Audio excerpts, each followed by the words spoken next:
Thanks.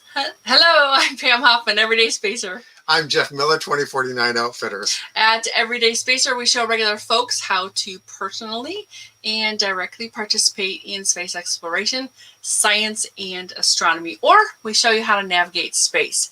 We're here on Friday nights at 9 p.m. Pacific Time, 11 p.m. Central Time, and 3 p.m. Saturday, Queensland, Australia. We're broadcasting live from Thousand Oaks, California. Thanks so much for joining us. Tonight, our topic is spacecraft images, where you can help NASA process and analyze them. And then this week, what you can see at night, or more accurately in the morning, because that's when things are showing. Right, yeah, things have shifted over to the morning now. Mm-hmm. And we'll just say a quick hello. Christina, thanks so much for joining us. Michael also. Yep. Really appreciate you being here. Thank you so much. Oh, Jared's there too. Yeah, very cool. And I know you found this, well, I found it, but you thought it was really cool and worth sharing because it was referring back to last week's topic. Yeah, it's a video with the changing seasonal fans in the Giza area near Mars' southern pole. It's a 33-second video and covers 2 seasons on Mars. It's basically covering the same area and shows the changes in the shadows, the fans, and the deposits, the cracks that come up, that result from the outgassing. Oh, hey, Cliff. So glad you could join us. And Ron, hi, how you doing? Yep. And thanks, Michael, for waking up just to talk to us. And this video is 33 seconds long, but it does cover like winter and spring. And I think it's a really great way to show how it changes in the contrast and everything. Anyway, so tonight's topic is spacecraft images and how you can help NASA to process and analyze them. One thing. Oh, sorry. Just mention that we will be putting the link up. We're not just going to mention that there's we're not going to just mention that there is a video. We'll put a link up. Yes, right. The video for the Mars. Yes. Sorry. We'll actually put a link up. I should have had it here. It'd be more fun to just torment them. I see. Well, if that's your way, man, if that's how you roll. All right, so I'm going to go ahead and get started about spacecraft images and how you can help NASA to process and analyze them. I actually know 2 people who do this. Tracy Prell is one of them, and Emily Lakdawala is the other one. And we're going to go ahead and share some images with you. And I just want to talk a little bit about these that were created by Tracy Prell.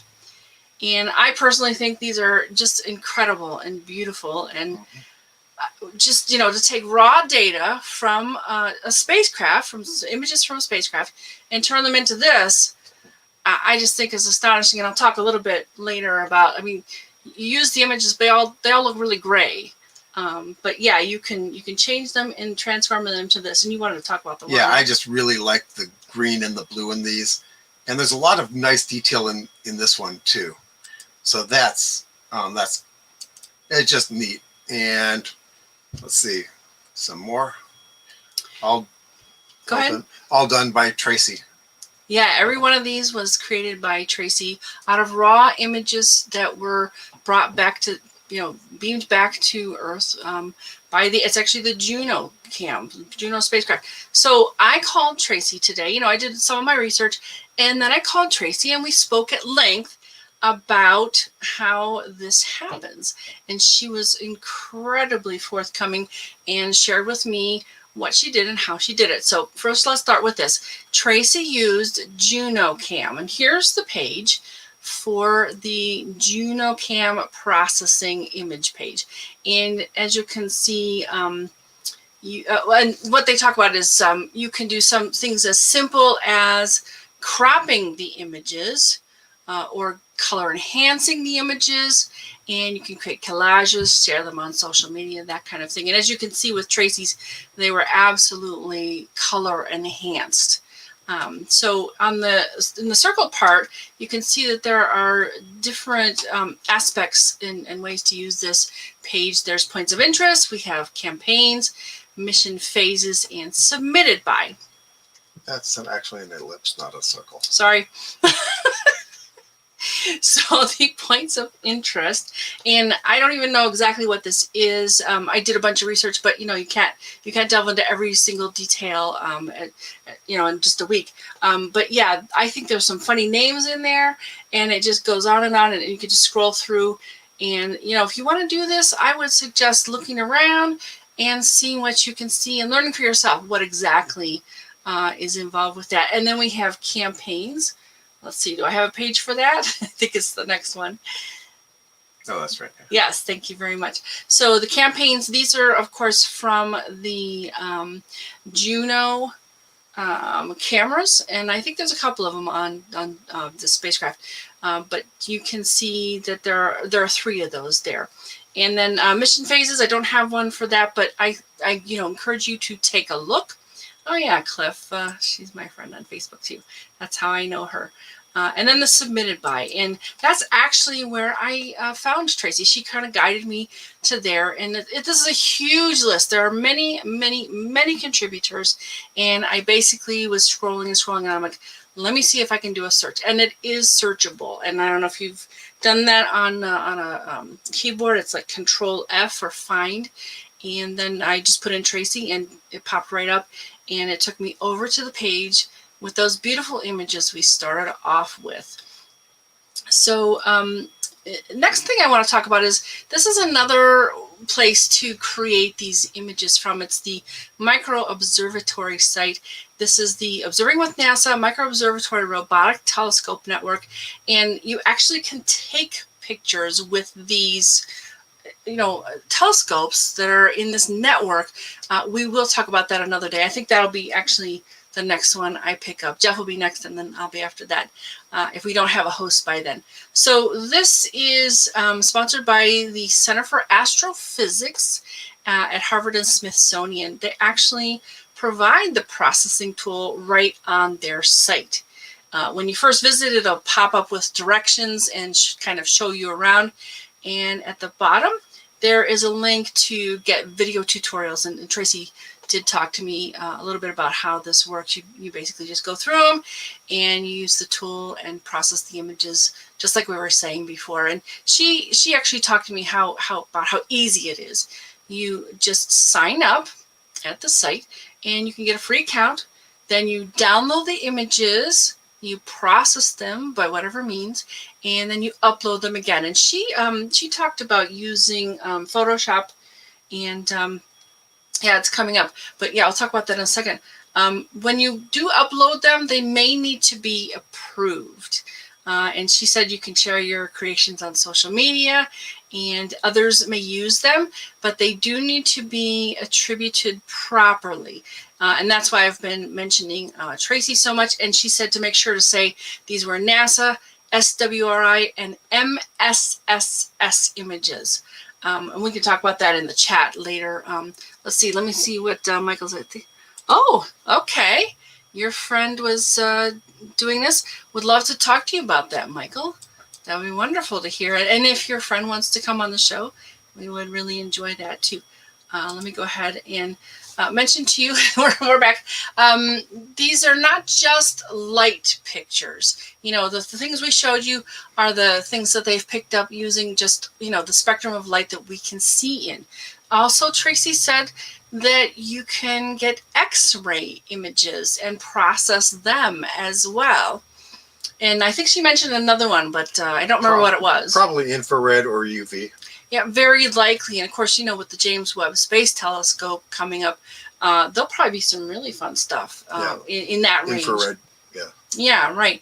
Okay, and so here's my note about this. She talked about using Lightroom and Photoshop. So if you use the JunoCam site and you want to process the images by downloading them, you have a couple of options. And I'm sure there's more out there, but those are just the ones that she talked to me about. So here's kind of the basic process.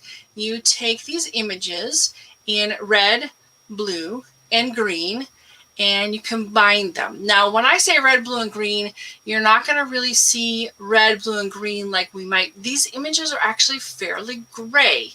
It's very interesting how you can see all these different ones, and they all look gray to me, but they have the blue or the green or the red spectrum in them. Well, they're just showing you the intensity at that wavelength. Oh, okay. So the camera is essentially taking a black and white image of a specific wavelength. Oh, that's interesting. And so they just combine, they combine them here. They just assign red, blue, or green to the wavelengths. Okay. You can really delve into this for as long as you live if you want to. There are some other considerations, though, like light levels and shading and brightness, and you can make various adjustments, and it all, balls up into transforming them into an image. And these images can be as beautiful as the ones that we showed you at the beginning where Tracy Pearl had processed them. And you can focus on specific areas. There's all kinds of options for doing this. Let's see. Oh, all right. So Ron knew what you were talking about. Excellent. I would love to learn more about that. I'm not too savvy on that specific area, but thanks, Ron, for. Well, I learned about it during one of the Voyager passes of whichever one went past Neptune, because they discussed it in length, because they would send essentially multiple photos of the same thing using different wavelengths, and then they would combine them into a color image. Okay, great. I remember when that was, I was driving. I was driving for a living, and I would stop everywhere along my route, see if I could see that. I was playing Tetris throughout the whole thing. I see. Okay. Until 4 or 5 a.m. Oh, wow. Yeah. All righty. So. Go ahead. Okay. Oh, yes, my turn. What you can see in the night sky this week. Yeah. It actually even says my name on there. It does. So this is February 5th through February 12th. The moon is 24 days old tonight. The new moon is on the February 11th. So that's a good time for viewing other things, since the moon isn't washing stuff out with its light. Faint fuzzies. I love looking for faint fuzzies near the new moon. Mm-hmm. Well, that's when you would schedule your star parties, when you were allowed to have them. Absolutely. Absolutely. Yeah. I say just go have a star party. It's like, what are they going to do? Hunt around in the dark for you? It's not that dark out there. Yeah, thanks, Cliff. I have heard about that, and I'd love to learn more about it. In fact, our last guest, Sam Nordrum, is willing to come back and talk to us about stacking images. So, yeah. I think that's what you meant, right, Cliff? Mm-hmm. Yeah, Mars, he might be talking about stacking the different wavelengths together, but I don't know. Oh, yeah. Okay. If Cliff can let us know which one he means. Mars is still high in the sky. Vesta's up there and will be up there for a while. It's 6.3 magnitude, easily visible with binoculars. In the tail of Leo, but you have to wait for it to rise in the east. And it'll get easier to see later in February and in March. Yeah, as time goes on, it rises earlier and earlier in the evening. Mm-hmm. On the 6th of February, Venus and Saturn are in conjunction in the morning, about 20 minutes before sunrise. So, for you early birds out there, you can go see them. We're night owls. Yeah. On the 9th, Pluto and the Moon are in conjunction, which basically in the morning again. But so you go look for the moon and say, yeah, Pluto's there too, because you won't be able to see it. On the 10th, weekly space hangout, but no Pam. She's not on that one. She'll be on the one on the 17th. Yeah. So. And Ron just chimed in with the new moon also marks the Lunar New Year, Chinese New Year, Vietnamese New Year, called, what is it called? Tet. Tet. Thanks, Ron. Really appreciate that. I love those kinds of cultural references. Really appreciate it. Yeah. Also on the 10th, Mercury, Venus, Saturn, and Jupiter and the moon are in conjunction. Again, in the morning, very low in the east. Again, it's going to be minutes before sunrise. Okay. On the 11th, the new moon, Venus and Jupiter are in conjunction. Again, you might be able to see some Earth shine on the moon, but it's basically Venus and Jupiter. Again, in the morning, very close to the sunrise, and Saturn will be there and will be a bit higher in the sky. Okay. So it might be easier to see. Yeah, like we said, everything was in the evening, and it has now switched over into the morning. Yeah. And the following week, just wanted to point it out because we'll have Pam's favorite star cluster, the Pleiades, in conjunction with the moon. We'll talk more about that next week. Very nice. Thanks, Jeff. Really appreciate that. So if you or someone you know has done something interesting involving space exploration, science, astronomy, stuff like that, we would love to share our live. And so, at this point, that's what we have for tonight. If you have more questions, hurry up, put them in there. And we will try and help you answer them if we can. But just so you know, next week we do have another citizen science topic in case we don't have a guest. We always like to have a guest, but if we don't, we will have something available for you on Planet 9. And that's February 12th. Jeff's going to talk about Planet 9. Well, I figured I talked about Planet 4 last time. We'll talk about Planet 9 next time, which unfortunately is not Pluto because they downgraded it. So sad. But it's looking for other things that could be out there in basically the same area. Oh, okay. Very cool. Like a real planet that's... Real planets or brown dwarfs. Some think that there's a bunch of brown dwarfs out there. In our solar system. Outside our solar system. Wow. Okay. But, nearby, hanging around. Well, I for one, am going to really look forward to that discussion next week. That's February the 12th. Another citizen science project. Like I said, if we do not have a guest lined up by then, we will be talking about Planet 9. And if we do have a guest, we'll push that off into the future, and Jeff will regale us with that fascinating topic another time. And pout while the guest is talking, but hey. All right. Thank you so much, Ron and Cliff and Michael and Christina and Jared and that was it. Thank you so much for joining us. We really, really have a lot of fun when you come and chat with us on our Facebook Live. Oh, and Daniel. Oh, okay. We did get another question. You ready for this? Sure. Are there objects shared by the Oort cloud and the Kuiper belt? Ooh, that's a really good question. Do you have any idea? I don't think I know. No. Aren't they pretty far apart? Yeah, they're pretty far apart. I mean, they're both really far, but one's really far farther. Yeah, I think the Oort cloud is like hi, super far. Yeah, hi Seth. Thanks for joining us. We are just about at the end, but we did talk about images that you can process and create into some beautiful things. So come back and review the beginning of that. And just so you know, Seth, next week we're talking about Planet 9. Unless we have a guest. If we have a guest, we will talk to our guest. But yeah, anything else, people? Thanks so much for joining us. We really, really appreciate it. And we'll see you next week. Have a good one. Bye-bye.